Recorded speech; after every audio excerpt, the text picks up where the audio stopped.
Well, welcome to the Post Sunday app. We're glad you joined us for this video where we talk about the sermon post Sunday.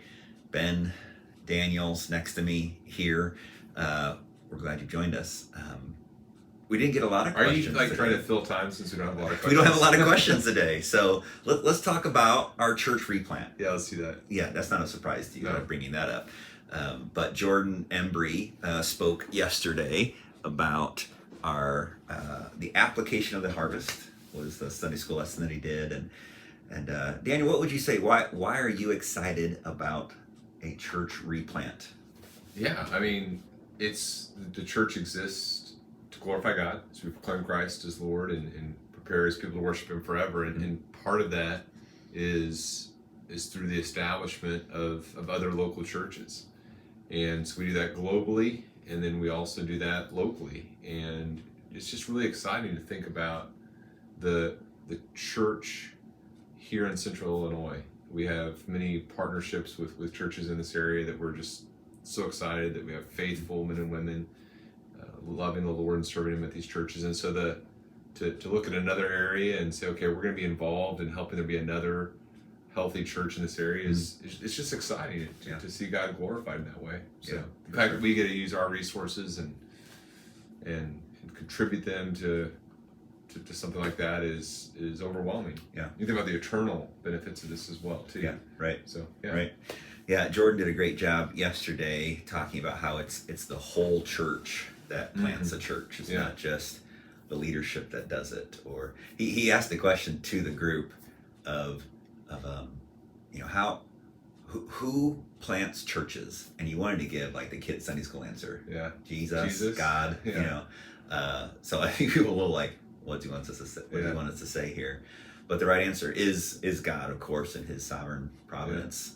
But it is the whole church. It's not just the leaders of a church, the elders or the deacons or the pastors. It is the whole church. And he gave some great applications for that. If you are on our weekly email, you'll be seeing a link to a sign-up genius that can show you what type of days and times and jobs need to be done on the campus at Rome Baptist Church for kind of the not revitalizing, renovations. Why do you think I haven't been contacted about this? Why?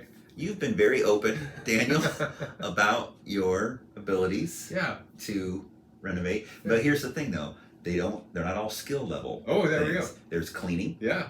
There's painting. Okay. And then there's some skill level stuff. Yeah. So somebody asked, what's the age limit? Yeah. He said, bring your kids. Cool. So cool. You can do it. Okay, I'll check out this sign-up genius. Yeah.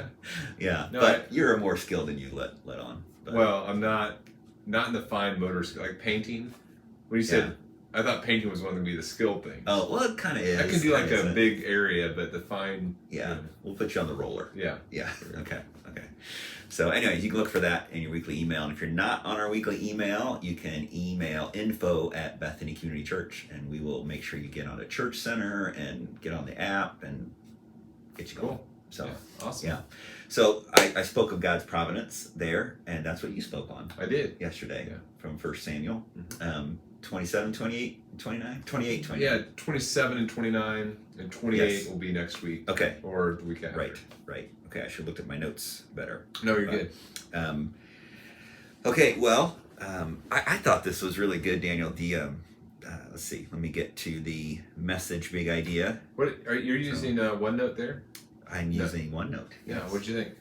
Yeah, Did you use your iPad yesterday? I did. I wrote. Okay. So I had a combination of text, typed, and handwriting. Have you tried GoodNotes yet? Did you? I have down to try it out this week. Okay. All right. Yeah. Anyway, Sorry. Side note there. Beholding God's providence renews our faith and helps us flee a place of complacent disobedience. Yeah. So the applications at the end, I know, are especially helpful for me. Having patience in adversity, thankfulness and prosperity, confidence in the future. That patience in adversity, that was a good one for me. Just thinking through how I need to trust in the Lord's providence, that everything is for a reason, right, and for my good. And those were developed by Beakey and Smalley in their book Reformed Systematic Theology, the first volume of that. It's a 3-volume series. It'll be a 4th volume.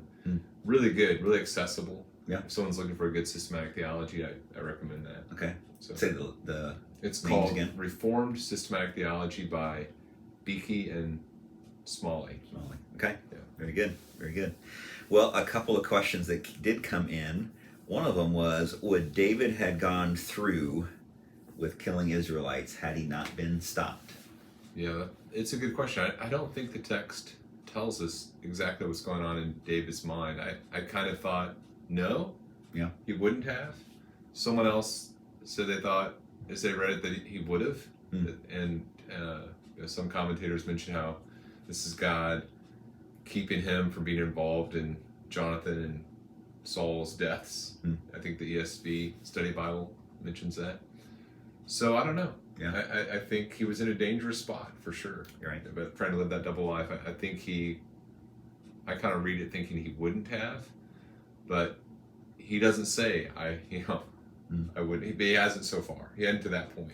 He had resisted doing anything against Israelites. Okay. So, but at the least, he could have become complacent in their deaths by supporting the troops or doing something like that. So Okay. yeah. Okay. All right. Another question that was asked was the text citation at the end of your sermon. Yeah. Maybe did you give the wrong address? I gave the wrong address. Yeah, so I mentioned Psalm 40, verse 5, which is one of my favorite verses. You have multiplied, O God, your wondrous thoughts and your deeds toward us. Who can compare with you? I will proclaim and tell them, yet they're more than can be told. And so just the idea that you start telling the wonderful things that God did. And then the one I said Psalm 71:5. It's actually Psalm 71:15. Okay.